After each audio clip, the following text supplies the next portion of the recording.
தமிழ் உறவுகளுக்கு வணக்கம். இது உங்கள் வேர்களை தேடி தமிழ் மீடியா.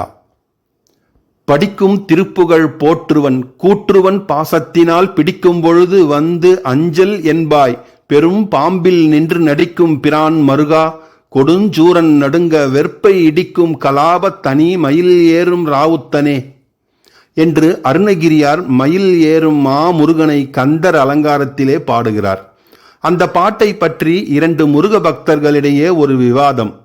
எதற்காக ராவுத்தன் என்று பாடியிருக்கிறார்? என்றைக்கு இந்த முருகன் முஸ்லீமாக கன்வெர்ட் ஆனார் என்பது ஒருவருடைய கேள்வி.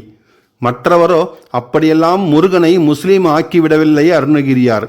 சர்வ சமய சமரச பாவத்தை வளர்க்கும் தமிழ் மக்கள் முருகனையும் ராவுத்தன் என்று அழைத்து தம் சமரச மனோபாவத்தை வெளியிட்டிருக்கிறார், அவ்வளவுதான் என்று வாதிடுகிறார். இருவரும் இந்த விவாதத்தை தீர்க்க என்னிடம் வந்தார்கள். அவர்கள் சொன்னதையெல்லாம் பொறுமையாக கேட்ட பிறகு நான் அவர்களிடம் கேட்டேன், ராவுத்தன் மகனை ராவுத்தன் என்று அழைக்காமல் வேறு எப்படி அழைப்பது என்று. இதை கேட்டு இருவரும் அப்படியே அதிர்ந்து போனார்கள். என்ன இப்படி சொல்கிறீர்கள் என்று என்னிடம் முறைத்து கொண்டார்கள். அவர்களிடம் நான் கூறினேன், உங்களுக்கு தெரியும் யானையை ஓட்டுபவன் மாவுத்தன் என்று, அதுபோலவே குதிரையை ஓட்டுபவனை ராவுத்தன் என்று அழைத்திருக்கிறார்கள் தமிழர்கள்.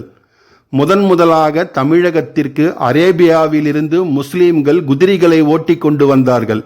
குதிரைகளை ஓட்டிக்கொண்டு வந்த முஸ்லீம்களை ராவுத்தர் என்று அழைத்த தமிழர்கள் அதன் பிறகு எல்லா முஸ்லீம்களையுமே ராவுத்தர் ராவுத்தர் என்றே அழைக்கத் தொடங்கிவிட்டார்கள்.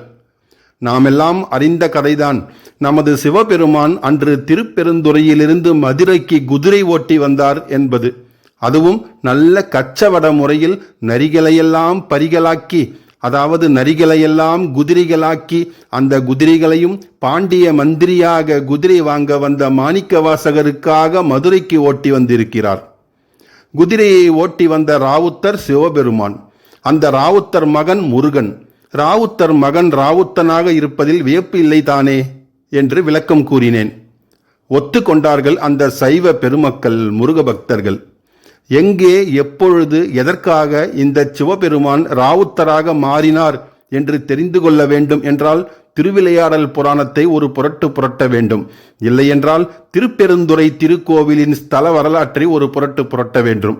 இன்றைய காணொளியில் திருப்பெருந்துறை ஆத்மநாதர் சுவாமி திருக்கோவிலின் ஸ்தல வரலாறு, சிறப்புகள் ஆகியவற்றை தான் பார்க்க போகிறோம். காணொளியை ஸ்கிப் பண்ணாம முழுசா பாருங்க. நீங்க இன்னும் நம்ம சேனலுக்கு சப்ஸ்கிரைப் பண்ணலன்னா சப்ஸ்கிரைப் பண்ணிடுங்க. மறக்காம பக்கத்தில் இருக்கிற பெல் பட்டனை பிரஸ் பண்ணிடுங்க. வாங்க காணொளிக்குள்ள போகலாம். திருப்பெருந்துறை புதுக்கோட்டை மாவட்டத்தில் அறந்தாங்கி தாலுகாவில் தென்கிழக்கு கோடியில் அமைந்திருக்கிறது. அங்கு செல்ல விரும்புபவர்கள் திருப்பெருந்துறைக்கு செல்ல வேண்டும் என்று சொன்னால் பேருந்திலோ வண்டிக்காரர்களுக்கோ தெரியாது. அந்த தலத்தின் பெயர் இன்று ஆவுடையார் கோவில் என்றுதான் வழக்கத்தில் இருக்கிறது. இதை முதலில் நாம் தெரிந்து கொள்ள வேண்டும். இந்த ஆவுடையார் கோவில் என்னும் திருப்பெருந்துறைக்கு செல்வதற்கு திருவாரூர் காரைக்குடி ரயில் பாதையில் ரயில் ஏற வேண்டும். அறந்தாங்கி ரயில் நிலையத்தில் இறங்கி அங்கிருந்து 9 மைல் போக வேண்டும். கார் வசதி உள்ளவர்கள் காரைக்குடியிலிருந்து நேராக ஆலயத்தை அடையலாம். எப்படி போனாலும் அறந்தாங்கியை கடந்துதான் செல்ல வேண்டும் அந்த ஆவுடையார் கோவிலுக்கு. அந்த ஊர் நிரம்ப சின்ன ஊரும் அல்ல, பெரிய ஊரும் அல்ல. ஊரின் பெருமையெல்லாம் அங்கிருக்கும் கோவிலை வைத்துதான். இந்த தலத்திற்கு ஆவுடையார் கோவில் என்று ஏன் பெயர் வந்தது என்று தெரிந்து கொள்ள வேண்டாமா? மற்ற எல்லா சிவன் கோவில்களிலும் இல்லாத விசேஷம் இங்கு இருக்கிறது. மற்ற கோவில்களில் எல்லாம் கருவறையிலே லிங்க திருவுரு இருக்கும். அம்பிகையின் சன்னதிக்கு உள்ளே அம்பிகை நின்று கொண்டிருப்பாள். இந்த கோவிலில் மட்டும் ஆவுடையார் என்னும் பீடம் மட்டும்தான் இருக்கும். சிவலிங்க திருமேனி இருக்காது, வெறும் பீடம் மட்டுமே இருக்கும். அம்பிகை சன்னதியிலும் அப்படியேதான். அதாவது இறைவனுக்கும் இறைவிக்கும் உருவம் என்று ஒன்று இல்லை. கோவில்களில் எல்லாம் அமைத்து வைத்திருக்கும் உருவம் கலைஞன் கற்பனையில் உருவாக்கி நிறுத்தியவையே என்பதையெல்லாம் அறிவோம். அந்த உண்மையை அழுத்தமாக விளக்குகிறது இந்த கோவில். இத்தலத்து இறைவனின் திருநாமம் ஆத்மநாதர், இறைவியின் திருநாமம் யோகாம்பிகை. இருவருமே அரூபமாகத்தான் இங்கு எழுந்தருளி இருக்கிறார்கள். இருவருக்குமே, அதாவது இருவருடைய சன்னதியிலுமே பீடம் மட்டுமே இருக்கிறது. அந்த பீடத்திற்கே அபிஷேக ஆராதனைகள் எல்லாம் நடைபெறுகிறது. அப்படி பீடமாகிய ஆவுடையார்க்கே முக்கியத்துவம் கொடுத்து பூஜை நடப்பதினால்தான் ஆவுடையார் கோவில் என்று இந்த தலம் சிறப்பிக்கப்படுகிறது. இப்படி இறைவனும் இறைவியும் அரூபமாக இருப்பதனால் தானோ என்னவோ இங்கு நந்தியும் கிடையாது, கொடிமரமும் கிடையாது, சண்டீசரும் கிடையாது. இந்த கோவிலில் பிரதானியம் எல்லாம் சமய குறவர் நால்வரில் ஒருவரான மணிவாசகருக்கே. ஆதலால் அவர் சரிதத்தை தெரிந்து கொண்டு கோவிலுக்கு செல்லலாம். மதுரையை அடுத்த திருவாதவூரிலே மாணிக்கவாசகர் பிறக்கிறார். பல கலைகளையும் இளம் வயதிலே கற்கிறார். இவருடைய அறிவுடைமையை கேட்டு மதுரையை ஆண்டு வந்த அரிமர்தன பாண்டியன் இவரை தனது மந்திரி சபையில் அமைச்சராக்கிக் கொள்கிறான். இவரிடம் 49 கோடி பொன் கொடுத்து கீழ கடற்கரைக்கு சென்று அங்கு அரேபியர் கொண்டு வரும் குதிரைகளை விலை பேசி வாங்கி வரச் சொல்லுகிறான். அமைச்சரான திருவாதவூராரும் திருப்பெருந்துறைக்கு வந்து சேருகிறார். அங்கு குருந்த மரத்தடியிலே ஒரு முனிவர் உட்கார்ந்து தம் சீடர் சிலருக்கு சிவஞான போதம் உபதேசித்துக் கொண்டிருப்பதை பார்க்கிறார். அந்த குருவை பார்க்கிறார் வாதவூரார். அந்த குருவினிடம் ஒரு பக்தி உண்டாகிறது. தம்மை மறைக்கிறார், தாம் வந்த காரியத்தையும் மறைக்கிறார். பின்னர் தம்மை இப்படி தடுத்து ஆட்கொள்ள எழுந்த குருமூர்த்தி இறைவனே என்பதையெல்லாம் உணர்கிறார். தாம் கொண்டு வந்த பணத்தையெல்லாம் அந்த இறைவனுக்கு கோவில் கட்டுவதிலேயே செலவு செய்கிறார். விஷயம் எட்டுகிறது பாண்டியனுக்கு. அரசன் அவரை மதுரைக்கு அழைக்கிறான். மணிவாசகரும் மதுரை செல்கிறார். குதிரைகள் என்ன ஆயின என்று கேட்கிறான் மன்னன். இறைவன் அருளியபடி ஆவணி மூலத்தன்று குதிரைகள் எல்லாம் இங்கு வந்து சேரும் என்று கூறுகிறார் மணிவாசகர். சொன்னபடியே இறைவனும் திருப்பெருந்துறை காட்டில் இருக்கும் நரிகளையெல்லாம் குதிரைகளாக்கி அவைகளை ஓட்டிக்கொண்டு மதுரைக்கு வந்து சேருகிறார் ராவுத்தனாக. அந்த குதிரைகளை எல்லாம் அங்கிருந்த லாயத்தில் கட்டி வைக்கிறார்கள். ஆனால் அன்று இரவு அந்த குதிரைகளாக மாறியிருந்த நரிகள் எல்லாம் தம்முடைய பழைய உருவுக்கே திரும்பி விடுகிறது. அதன் பிறகு அந்த நரிகள் எல்லாம் சேர்ந்து அந்த லாயத்தில் கட்டி வைத்திருந்த மற்ற குதிரைகளை எல்லாம் கடித்து குதறிவிட்டு அங்கிருந்து தப்பித்து ஓடிவிடுகிறது. மன்னன் இது அறிந்து அந்த மணிவாசகரை சிறையில் அடைக்கிறான், துன்புறுத்துகிறான்.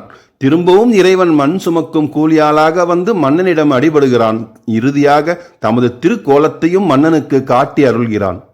திருவாதவூராரும் சிறை நீங்கி இறைவன் புகழை மணிமணியாக பாடல்களில் பாடி மகிழ்கிறார். இந்த தருணத்திலே ஒரு தகவலை கூற விரும்புகிறேன். இந்த மாணிக்கவாசகருடைய பிள்ளை திருநாமம் என்ன என்பதை யாரும் அறியார். அவர் மணிமணியாக பாடல்களையெல்லாம் பாடியதால் சிவபெருமானே அவரை மணிவாசகர், மாணிக்க வாசகர் என்று அழைத்திருக்கிறார். அந்த திருநாமமே இன்றளவும் நிலைத்துவிட்டது. சரி, சிறையிலிருந்து வெளியே வந்த அந்த மணிவாசகரோ தல யாத்திரையே துவங்குகிறார். இந்த மணிவாசகர் பாடியதே திருவாசகம். அந்த திருவாசகம் எழுதுவதற்கு காரணமாக இருந்த தலம்தான் இந்த திருப்பெருந்துறை என்னும் ஆவுடையார் கோவில். நரிகளை குதிரை பரிகளாக்கி ஞாலமெல்லாம் நிகழ்வித்து பெரிய தென்னன் மதுரையெல்லாம் பிச்ச தேற்றும் பெருந்துறையாய் என்பதுதானே மணிவாசகருடைய பாடல். இப்படி மாணிக்கவாசகருக்காக குதிரைகளை ஓட்டி வந்த அந்த இறைவனுக்காக மாணிக்கவாசகரே உருவாக்கிய திருக்கோவில் தான் இந்த ஆவுடையார் திருக்கோவில். கோவில் தெற்கே பார்த்த திருக்கோவில். கோவிலுக்கு முன்பு ஒரு பெரிய குளம் இருக்கிறது. அந்த குளத்தை நெல்லியடி தேவ தீர்த்தம் என்று அழைக்கிறார்கள். குளம் வெட்டிய காலத்தில் அந்த குளத்தின் கரையிலே நெல்லி மரங்கள் எல்லாம் இருந்திருக்க வேண்டும் என்று எமக்கு தோன்றுகிறது. இந்த தேவ தீர்த்தத்தின் கரையிலே வல்லப கணபதி கிழக்கு நோக்கி காட்சியளிக்கிறார். இவர் 5 கரத்தனாக இல்லாமல் 11 கரத்தனாக இருக்கிறார். இவரை வணங்கிய பிறகு கோவிலின் பெரிய மண்டபத்திற்கு வந்து சேரலாம். இதனையே கோவில் நிர்வாகிகள் 1000 கால் மண்டபம் என்கிறார்கள். இந்த மண்டபத்தின் முகப்பிலே 7 தூண்களிலுமே 7 சிற்ப வடிவங்கள். அடடா, என்ன அழகழகான சிற்பங்கள்! உக்கிர நரசிம்மர், ஊர்த்துவ தாண்டவர், ஆலங்காட்டு காளி, பிச்சாடனர் முதலிய சிலைகளெல்லாம் கண்களை கவர்கிறது. இன்னும் இந்த மண்டபத்தின் உள்ளே வில்லேந்திய வேலவன், சங்கர நாராயணர், ரிஷபாந்திகர் எல்லாம் நிறைந்திருக்கிறார்கள். மண்டபம் நாயக்கர் மன்னர் காலத்தில் உருவாகி இருக்க வேண்டும் என்று எமக்கு தோன்றுகிறது. அளவிலும் காத்திரத்திலும் கம்பீரத்திலும் சிறந்தவையாக சிற்ப வடிவங்கள் எல்லாம் நிறைந்து இருக்கிறது இந்த மண்டபத்திலே. இந்த மண்டபத்தை கடந்து உள்ளே நுழைந்தால் 2 வீரபத்ரர் உருவங்களை பார்க்க முடிகிறது. இந்த தலத்தில் உள்ள சிவயோக நாயகி தவ கோலத்தில் இருப்பதாக ஐதீகம். அவளுடைய தவத்தை காப்பதற்காக இறைவன் இந்த வீரபத்திரர்களை உருவாக்கினார் என்பது புராண கதை. இந்த வீரபத்திரன் அம்பிகை சன்னதியில் மட்டும் இருக்கிறான் என்றாலும் சந்நிதியின் வாயிலிலும் ஒருவருக்கு இருவராக இருந்து காவல் புரிகிறார்கள். சரி, இந்த வீரபத்திரர்களை வணங்கிய பிறகு நாம் வந்து சேர்வது மாணிக்க வாசகருடைய சந்நிதிக்குதான். இந்த சந்நிதியை கடந்துதான் மற்ற இடங்களுக்கெல்லாம் செல்ல வேண்டும். அப்படி கடந்து வெளிப்பிரகாரத்திற்கு வந்தால் அங்கு வெயில் உவந்த விநாயகர் நம்மை வரவேற்பார். அவருக்கு கோவில் கிடையாது. அவர்தான் எப்பொழுதுமே சன்பாத் எடுக்கிறவராயிற்றே. எப்பொழுதுமே வெயிலிலே உட்கார்ந்து நல்ல திட சரீரியாக வாழ்ந்து கொண்டிருக்கிறார். இவரையே நிலவு வந்த முடியினொடு வெயிலு வந்த மழை களிறு என்று மகா வித்வான் மீனாட்சி சுந்தரம் பிள்ளை அவர்கள் பாடி பரவி இருக்கிறார். இவரையும் வணங்கிவிட்டு பிரசித்தி பெற்ற தியாகராஜ மண்டபத்திற்கு செல்ல வேண்டும். இங்குதான் மாணிக்க வாசகர் 2 திருக்கோலங்களில் சிலை உருவில் இருக்கிறார். ஒன்று மந்திரியின் கோலம். அந்த கோலத்தில்தானே அவர் இங்கு முதலில் வந்து சேர்ந்தார். மந்திரிக்கு உரிய கிரீடம் கூட அவர் தலையை அலங்கரித்துக் கொண்டிருக்கிறது. காதிலே குண்டலங்கள், மார்பிலே ஆரம், கைகளிலே அணிகள் எல்லாம் அணிந்து கம்பீரமாக நிற்கிறார். இதற்கு எதிர்ப்புறமோ அவரது துறவு கோலம். எல்லா அணிகளையும் பணிகளையும் உதறி தள்ளிவிட்டு கூப்பிய கையராக நின்று கொண்டிருக்கிறார். இந்த வடிவில்தானே இறைவன் திருவடியில் நிலைத்து நின்றிருக்கிறார் மாணிக்க வாசகர். இந்த மண்டபத்தின் கொடுங்கைகள் சிற்ப உலகில் மிகவும் பிரசித்தமானவை. கல்லை தகுடாக்கி அதில் பல வளைவுகள் கொடுத்து கூரை வேய்ந்திருக்கிறார்கள். அடடா, எப்படி செய்தார்கள் என்றே புரியவில்லை. தமிழகத்தின் எந்த ஒரு பகுதியில் புதிதாக கோவில் ஒன்று கட்ட வேண்டும் என்றாலும் அந்த கோவில் கட்டுவதற்கு சிற்பிகள் கோவில் திருப்பணி குழுவிடம் அக்ரிமெண்ட் எழுதி கொடுப்பதுதானே வழக்கம். அப்படி எழுதி கொடுக்கப்படும் அந்த அக்ரிமெண்டில் தாரமங்கலம் சிவாலயத்துடைய தூண், திருவலஞ்சுழியின் பலகனி, ஆவுடையார் கோவில் கொடுங்கை ஆகியவற்றை தவிர மற்ற வேலைப்பாடுகளுக்கு குறைவே இருக்காது என்று அக்ரிமெண்ட் எழுதி கொடுத்து அட்வான்ஸ் வாங்கி கொண்டு செல்வார்களாம். அதாவது இப்பொழுது நான் கூறிய அந்த தாரமங்கலம் தூண், திருவலஞ்சுழி பலகனி, ஆவுடையார் கோவில் கொடுங்கை ஆகியவற்றை இனிமேல் எந்த ஒரு சிற்பியாலும் அதே போல உருவாக்க முடியாது என்பதுதான் இதன் பொருள். இந்த ஆவுடையார் கோவிலில் அமைக்கப்பட்டிருக்கும் கொடுங்கை வேலைப்பாடுகள் அத்தனை அற்புதமானது, அழகானது. இந்த மண்டபத்திற்கு வடமேற்கில்தான் தலவிருட்சமாகிய குருந்த மரம் நின்று கொண்டிருக்கிறது. இந்த குருந்த மரத்தடியிலேதான் இறைவன் எழுந்தருளி வாத ஊராரை ஆட்கொண்டிருக்கிறார். இதனை அந்த மாணிக்க வாசகரே கூறியிருக்கிறார். நீதியே செல்வ திருப்பெருந்துறையிலே நிறைமலர் குருந்த மேவிய சீர் ஆதியே அடியேன் ஆதரித்து அழைத்தால் அதெந்துவே என்று அருளாயே என்பதுதானே அவருடைய திருவாசகம். 2வது பிரகாரத்தில் தான் பஞ்சாட்சர மண்டபம் என்னும் கனக சபை அமைந்திருக்கிறது. இந்த மண்டபத்தின் தூண்கள் ஒன்றில்தான் குதிரை சாமி இருக்கிறார். ராவுத்தருக்கு உரிய உடையும் அணிந்து கொண்டு 4 கால் பாய்ச்சலில் செல்லும் குதிரை மேல் அரோகணித்திருக்கிறார். இந்த கோவிலில் பல இடங்களில் பல குதிரை வீரர்களுடைய சிலைகள் இருந்தாலும் கூட இந்த ஒரு குதிரை சாமிக்கு மட்டுமே பூஜைகள் எல்லாம் நடைபெறுகிறது. இந்த மண்டபத்தை மாணிக்க வாசகரே கட்டினார் என்பது வரலாறு.